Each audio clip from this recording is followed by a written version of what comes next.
Hello, and welcome to the Argyle Finance Solutions Expo. My name is Brittany Sullivan with Argyle, and it's great to have everyone joining us today. I have some important information to share with you, and then we will turn the floor over to our esteemed opening keynote speaker. First, we would like to take a moment to thank today's sponsor, Lease Accelerator by Insight Software. Our sponsor is committed to providing you with valuable content and a great overall experience. At any time during today's event, you can visit their virtual booth from the main agenda page, which includes complimentary materials, information, and meet and greet opportunities. We also welcome you to stay socially connected during today's event. So, for those of you who are active on social media, please use the hashtag Argyle Digital and follow us at Argyle Exec Forum. Also, be sure to subscribe to Argyle on YouTube for exclusive access to all of our past events. Finally, and most importantly, we would love to hear from you. So during each session, we encourage you to submit your questions and comments in the Q&A box on your screen.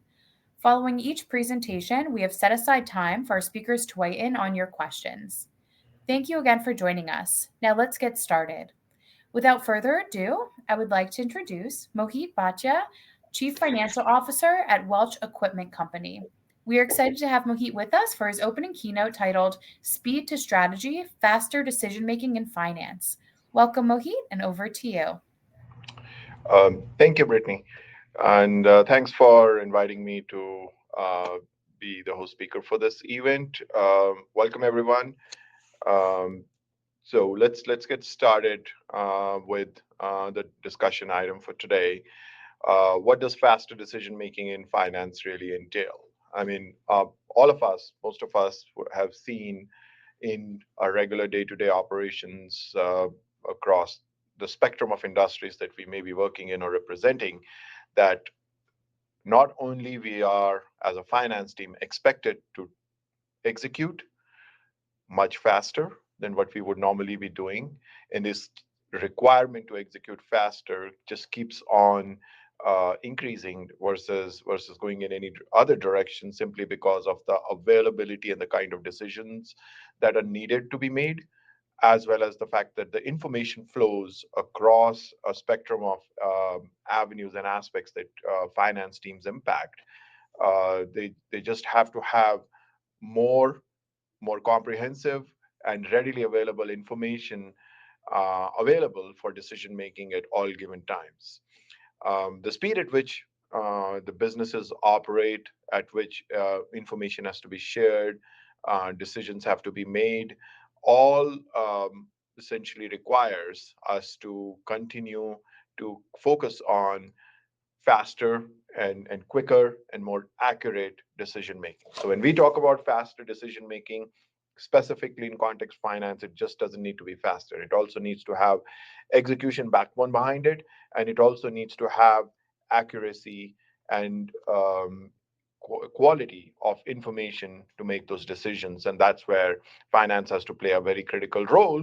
And how we do that is what we're going to talk about in the next few slides. So um, why why speed is important? So I did talk about that a little bit, but essentially, why speed matters for decision making is the market. The market response, which is active now 24/7, 365, and is so dependent on any kind of event or happening that may occur in any part of the world, could have a direct or indirect impact on the regulations, on the business conditions, economic conditions that we operate in. So we have to be agile about it at all time. Not only that, the risks to the organizations, to the businesses, can come from so many different directions. Things that we can think of and things we can't think of. We can anticipate, and those we cannot even anticipate or plan for. And therefore, we have to be ready and available and be able to take decisions to help reduce exposure and make sure that our stakeholders, which are many, are always able to keep their confidence in our ability to make that happen. I mean, capitalizing on opportunities, why that's important. I mean, you never know what the competitive advantage may scale from which part of the economic scenario and the macro environment in which we operate. And therefore, it's always important because of the rapid changes in economic conditions, regulatory environment, competitive landscape. It demands that we make decisions in a quick, faster manner. We do not want to miss opportunities that may arise because we were not able to take those decisions or provide that information at a faster rate. At the same time, we want to make sure we minimize risk for our stakeholders as well as for our organizations, as for us, so that we can not only manage but also capitalize on those risk and opportunities that may be available at any given time in the business cycle, and therefore it becomes an important consideration. So, and just to give you more context or an example for this, so this has been some years ago. Walmart adapted a driver-based forecast to respond quickly to market changes. So, the consumer patterns and consumers are very fickle. Uh, Things change, happens very quickly. So, Walmart took some decisions and installed some systems and operational metrics specifically as it relates to foot traffic, fuel prices, and tied that to their financial outcomes. So, how they are able to manage and review and track how much customer traffic is coming in, what are the customer likelihood of buying low priced item, high priced item, medium priced items, and how economic factors like fuel prices or economic or political uncertainty or wars or changes in any other environment that would impact their decision making, help them to increase their agility and update forecast monthly.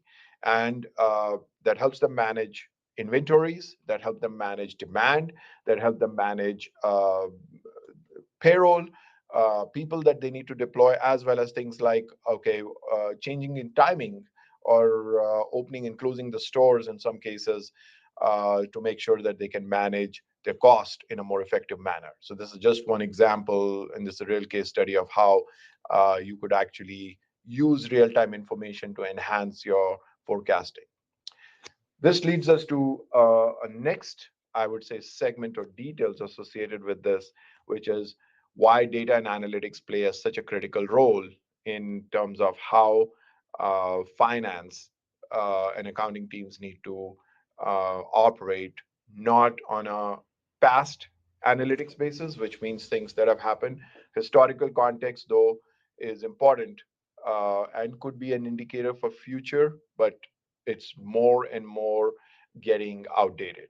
What does it mean? Which means that if we go back and look at our budgetary cycles and planning cycles, which was always based on how we've done in the past years, and we would do trend analysis of past 3, 4, 5 years and whatnot to look at how future would entail, is, I would say, irrelevant, but is getting more and more diminished because the changes now and changes in future and analytics associated with that is what is more important and more critical for you to forecast. So the finance team, the finance organizations have to be way more forward looking in terms of how they look at things, how they plan for things, how analytics have to happen.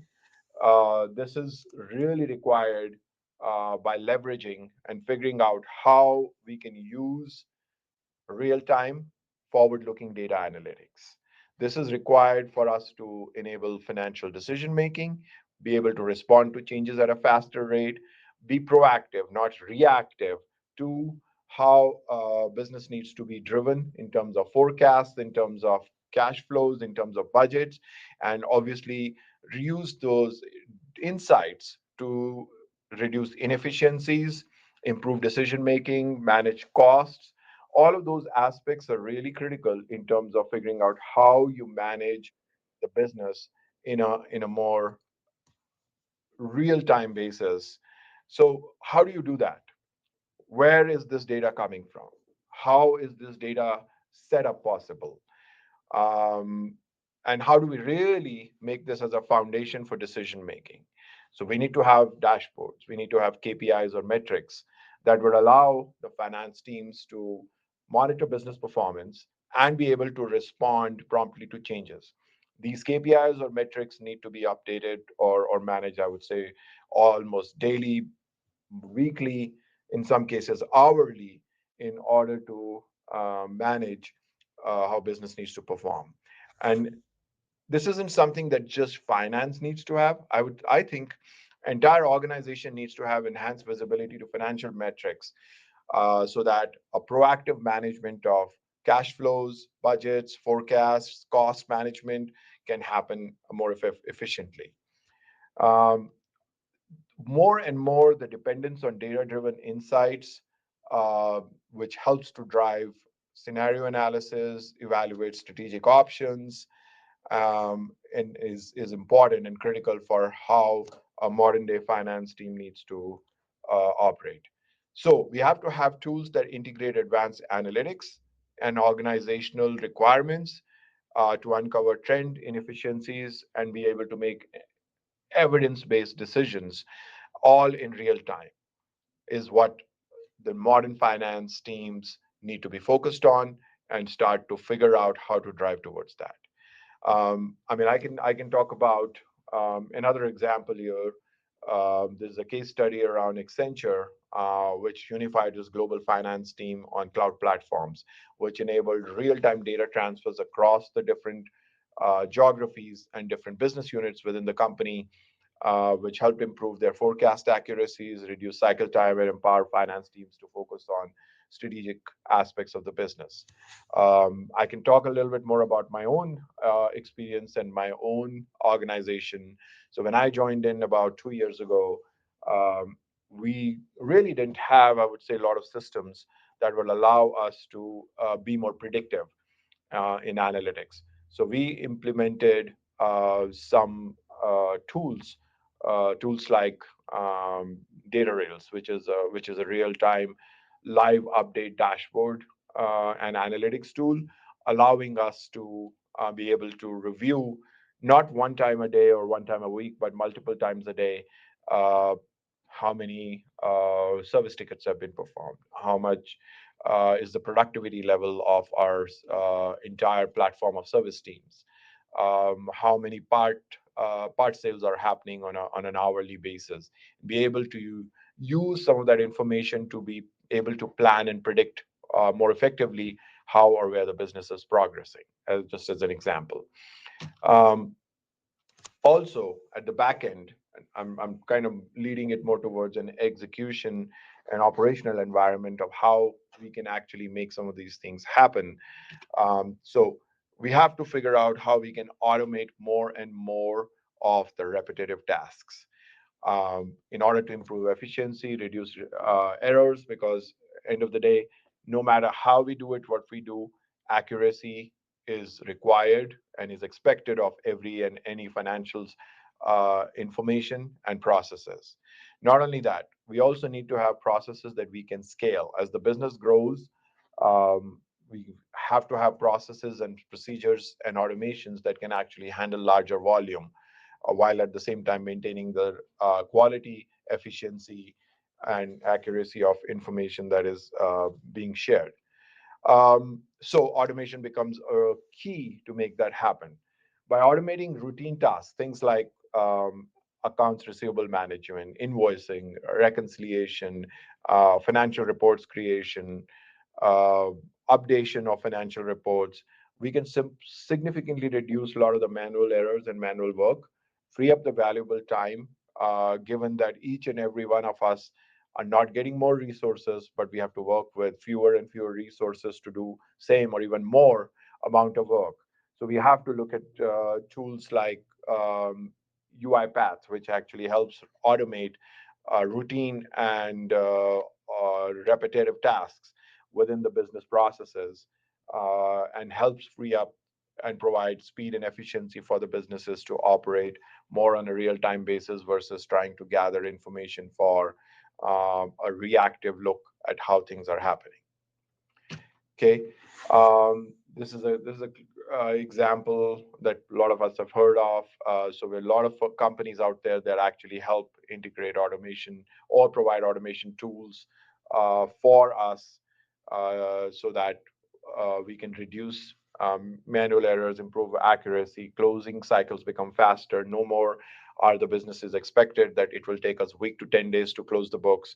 We are expected that books can be closed at the end of the month or the quarter within 3 to 4 days, maximum a week, and we can move on with the task of managing and running the business versus continuing to close and reconcile things. So all of those become very important considerations in terms of how businesses need to be managed. And on top of that, which I guess everyone has is been talking about it and looking at it and thinking how AI and machine learning can be implemented or integrated with our tasks.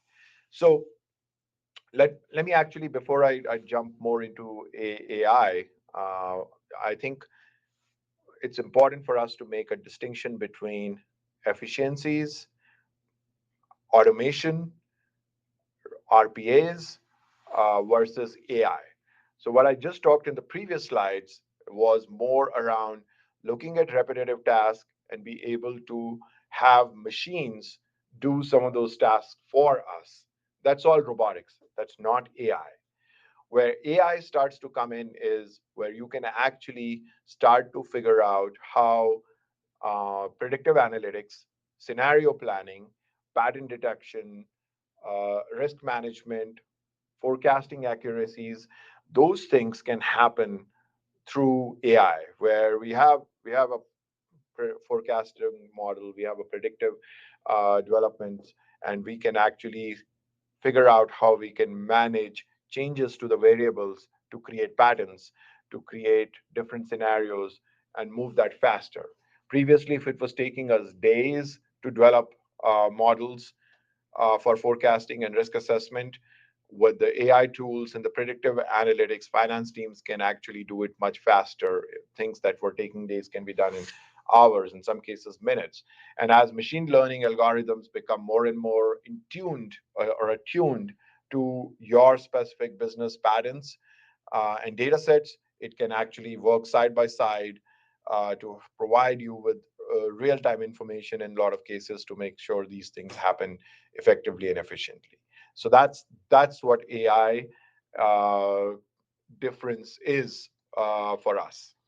Also, as I talked about risk management, there's an example out there that we can look at that how banks can use machine learning to detect frauds by analyzing behavior and patterns on metadata. This is something that used to take days and days and number of people to do that. Now with the compute capability that is available, how processors are, how fast they are, and how much capacity and capability they have, where they can scan through uh, billions of uh, data points and be able to figure out fraud detection and figure it out accurately compared to what humans were doing. So this is essentially putting the AI power to use to actually be more effective and efficient, as an example. Um, I'm so those are some of the things that I think we should keep on thinking about, looking at, talking about, sharing best practices on, or maybe exchanging notes with each other to say, okay, how is something being done at a particular organization, and what do we need to do to adapt and adopt it. These four items and the tools that I'm talking about here are all some things that are being read about, being talked about, being heard on the news, business journals, and whatnot. But I think there's one even bigger aspect to this, which is a very important consideration. And I'll talk about that in a minute. Because implementation of right tools and best practices are essential. Platforms that offer scalability, real time access, and integration with other business systems, financial systems, ERP, so that data flows can be consistent, silos can be reduced, reporting can be real time, more and more data points may be available. But all of this rests on one big aspect, which is the human aspect, that you need to have team and a culture within the teams that actually aligns and allows a lot of this information, these tools, these best practices to be integrated into your daily operations and workflows.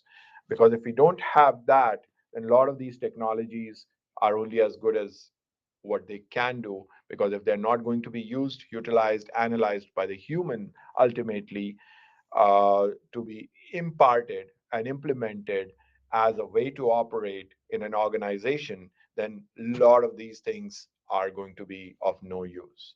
So, with that, um, I end my presentation and hand it back to Brittany for uh, the next steps. Excellent. Well, thank you so much, Mohit, for such an insightful presentation. And as a reminder, audience members can still enter questions. We could go ahead and review a couple that came through. This first question asks, how can automation help reduce manual work without sacrificing the level of control and oversight that finance leaders need? Absolutely, and I think it's a pretty straightforward way to manage that. Um, we need to do or we need to look at process mapping across our organization. If you look at your value chain of no matter what process you pick, the most common processes that we have a whole lot of manual touch points in the organization structure is our order to cash process. There are Because their order to cash process touches multiple different business departments, units within the organization, as well as will always have. I've not seen a single organization where there won't be manual touch points in that process. So when we do a value chain mapping of that as an example, you will see that there are processes there which are only manual and repetitive tasks. Things like somebody may be picking up a report from one system, changing the report, or creating a pivot table of that report, and then submitting that information into another system, just as an example. Now, what RPAs or robotic process automation tools, as they're essentially bots or programs that sit at the back of the user's computer, and it would observe the steps that are being taken to run that entire step of activities, where what are the parameters picked up to run a report, how the pivot is created, what are the parameters used to upload that information to the other system to keep the process going. You take that automation bot, learns that process, and then starts doing it on its own based on the frequency, timing, and requirements of what you set it up for. And that's essentially what imparting efficiency to the organization is. Something that was being taken by a human, spending 4 to 5 hours, perhaps maybe more, is now being done at the back end without anybody interfering into it, or needing to spend time on it. This is just a simple example of what automation can do without sacrificing any of the compliance accuracy or any other requirements as was raised up. Excellent. Thank you so much. This next question, how have you seen real time analytics change the way finance teams approach strategic planning and execution? Um, Depends on the data and what or how we use the data. As I mentioned in my presentation at the end, a lot of this comes back to, so you have the tools, you have raw automation, you have AI, predictive modeling, and whatnot. But end of the day, it comes back to we as humans, as managers, as business decision makers. What are we going to do with it? How are we going to use it? And that's still something that when people talk about the jobs being eliminated, or people losing their positions simply because of AI, not really the case, because humans are still the decision makers in terms of how we are going to utilize that information to make the right decisions. And that's what's important.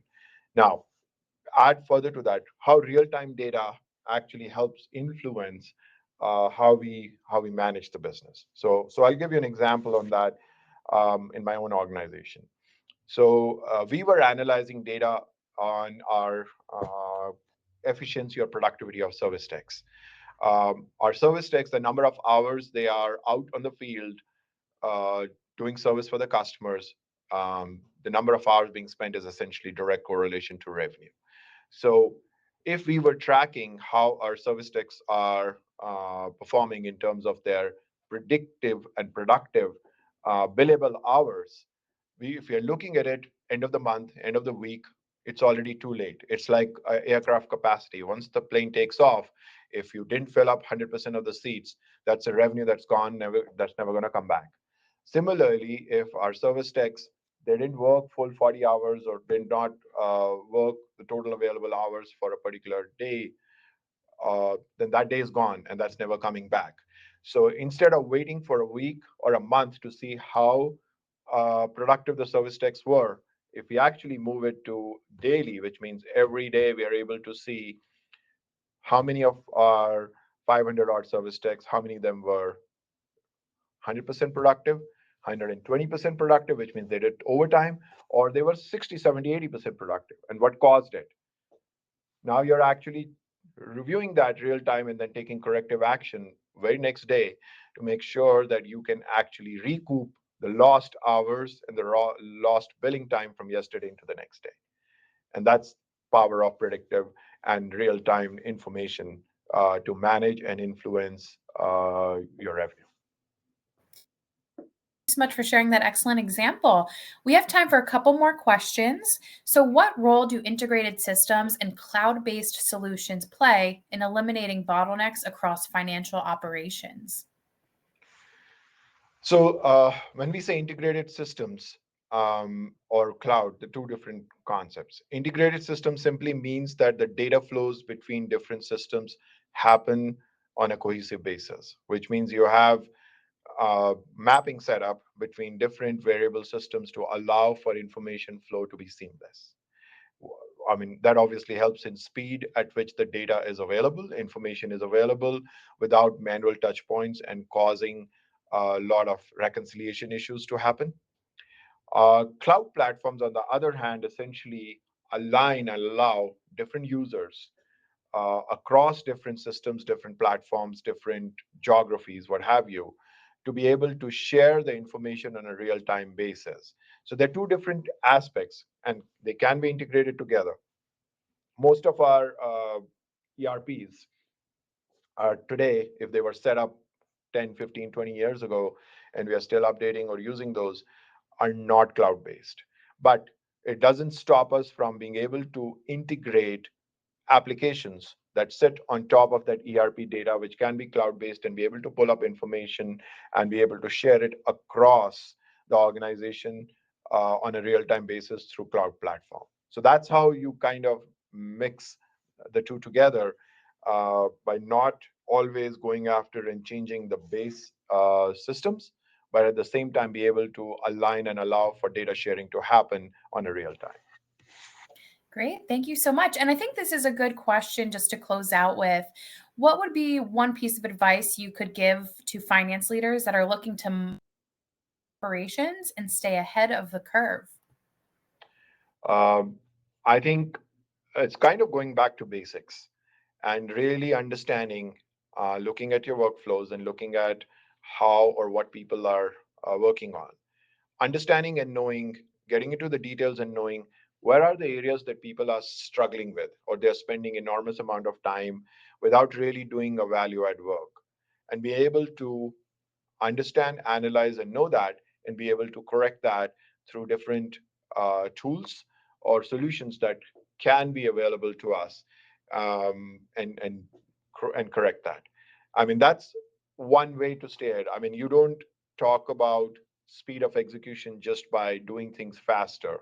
You have to actually go down to the basics and try to see what are the actual aspects of the business operations that can be improved in order to get faster execution and speed. So, going into those details, nitty gritties, and understanding the process flows, I just don't think there is a way around that, and that's what teams need to focus on effectively. Great. Well, thank you so much, Mohit, again for such an insightful keynote presentation. I also want to thank everyone else for joining us today. This session, along with all of today's content, will be made available on demand following the event. Our next session will begin shortly at 11:35 Eastern, which will be a thought leadership and demo titled Optimizing Lease Accounting Through Data Centralization and Collaboration. Please click on the join button that will appear on your screen to be redirected, and we look forward to seeing you there. Thank you again, Mohit. Thank you. Thanks, everyone. Good to join and good to meet some of the folks virtually. Thank you for the questions.